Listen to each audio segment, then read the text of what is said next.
Sepak bola Indonesia kembali lagi mengalami duka yang sangat dalam. Malam tanggal 1 Oktober 2022, kerusuhan terjadi ketika laga usai antara Arema FC melawan Persebaya yang terjadi di Stadion Kanjuruhan Malang. Tentunya kita semua berduka atas kejadian tersebut.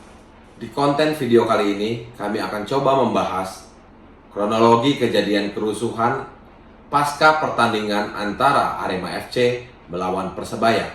Dan juga di video kali ini, kami akan mengulas sejarah perseteruan atau rivalitas antara Arema FC dan juga Persebaya, yang notabene kedua-duanya adalah klub yang berasal dari Jawa Timur. Untuk itu, simak videonya. Sejatinya sebuah permainan adalah hal yang menyenangkan. Ada yang menang, ada juga yang kalah. Namun tak ada satupun permainan yang sebanding dengan nyawa. Hal ini dan tentu saja kita turut berduka cita atas meninggalnya ratusan orang dalam pertandingan utama Liga 1 Indonesia yang diselenggarakan antara Persebaya Surabaya melawan Arema Malang. Kerusuhan terjadi antara Arema FC atau Arema Malang melawan Persebaya Surabaya. Kerusuhan pecah tak lama setelah wasit meniup peluit tanda berakhirnya pertandingan, yang mana Persebaya Surabaya menang 3-2 atas Arema FC di Stadion Kanjuruhan Kepanjeng, Malang. Pada Sabtu 1 Oktober 2022 malam waktu Indonesia bagian Barat. Lantas apa penyebab banyaknya orang yang meninggal dunia itu? Hal ini terjadi akibat pecahnya kerusuhan seusai lontaran gas air mata yang ditembakkan untuk menghalau ribuan Arema mania yang ingin merangsek ke lapangan. Para penonton turun ke tengah lapangan dan berusaha mencari para pemain untuk menanyakan kenapa sampai kalah, atau melampiaskan kekesalannya kepada tim yang sangat didukung oleh mereka, yaitu Arema FC.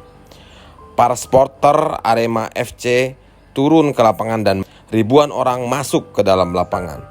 Karena itu pengamanan melakukan upaya-upaya pencegahan dan melakukan pengalihan supaya mereka tidak masuk ke dalam lapangan.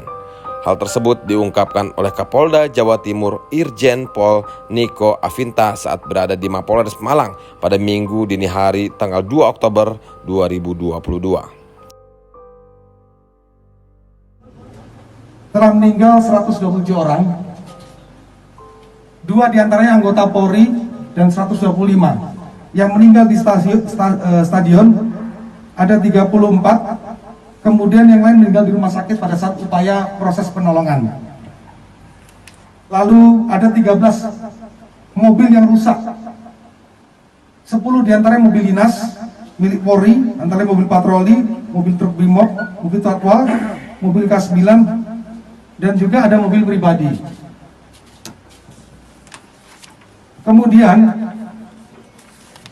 masih ada 180 orang yang masih dalam proses perawatan. Tadi dilakukan pengecekan langsung oleh kami dari terkait dengan upaya-upaya penyembuhan kepada yang sedang dirawat.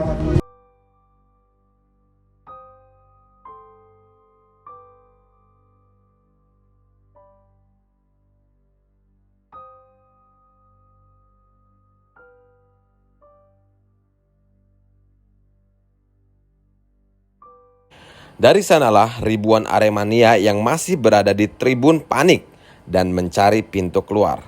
Puncaknya ketika mereka berebut menuju pintu 10 dan 12 sehingga terjadi penumpukan dan terjadi tragedi ratusan orang meninggal dunia. Dari 40.000 penonton yang hadir, kurang lebih tidak semuanya anarkis dan tidak semuanya kecewa. Hanya sebagian, yaitu sekitar 3.000 saja yang masuk dan turun ke tengah lapangan. Sedangkan yang lainnya tetap mereka yang ada di atas, tegas Niko, Kapolda Jawa Timur. Dilaporkan untuk sementara akibatnya 127 orang tewas pada malam itu juga, dan 34 diantaranya meninggal dunia di Stadion Kanjuruhan sebelum sempat dievakuasi di rumah sakit. Dan infonya korban terus bertambah. Sementara itu 94 orang lainnya meninggal dunia saat menjalani perawatan di sejumlah rumah sakit. Para penonton sekalian, kita juga pada video kali ini akan mengulas sejarah tentang perseteruan yang juga bisa disebut sebagai Derby Jawa Timur yang sudah lama terjadi antara Arema melawan Persebaya. Jauh sebelum tragedi 1 Oktober 2022,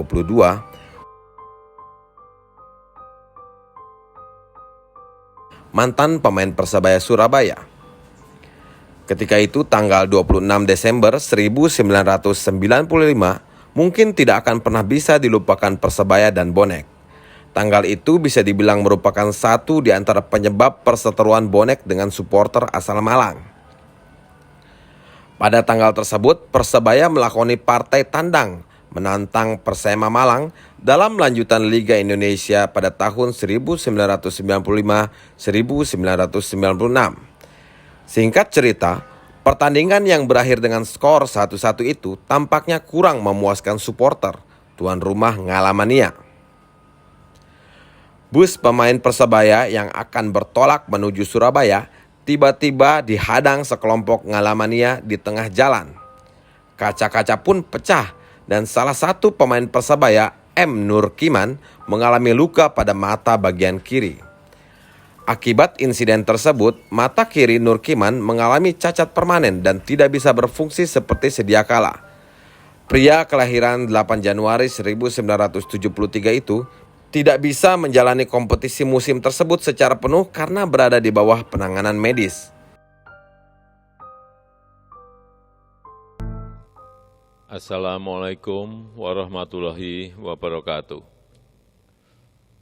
Saya menyampaikan duka cita yang mendalam atas meninggalnya 129 orang saudara-saudara kita dalam tragedi sepak bola di Kanjuruhan, Malang, Jawa Timur.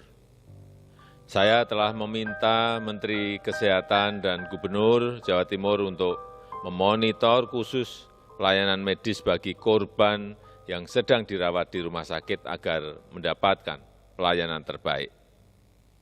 Saya juga telah perintahkan kepada Menpora, Kapolri, dan Ketua Umum PSSI untuk melakukan evaluasi menyeluruh tentang pelaksanaan pertandingan sepak bola dan juga prosedur pengamanan penyelenggaraannya. Khusus kepada Kapolri, saya minta melakukan investigasi dan mengusut tuntas kasus ini.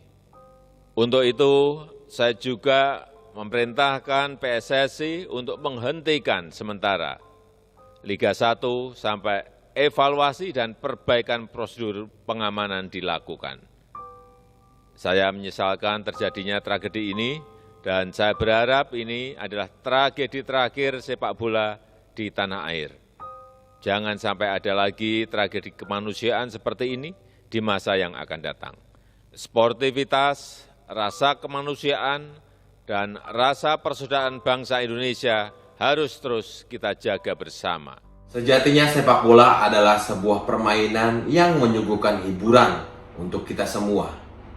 Fanatisme terhadap tim sepak bola yang berlebihan justru malah merugikan kita semua.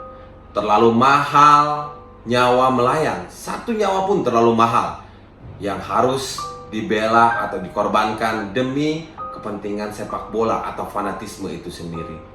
Kejadian seperti ini tentunya jangan pernah terjadi lagi di Indonesia, karena sejatinya sepak bola adalah untuk rakyat dan rasakan kegembiraannya untuk semua. Kami turut berduka cita atas tewasnya ratusan orang atas pertandingan yang diselenggarakan antara Arema FC dan Persebaya. Kedepan pembelajaran untuk kita semua agar senantiasa menjaga keamanan dan ketertiban, tidak ada lagi korban-korban yang tewas dari sebuah tragedi sepak bola.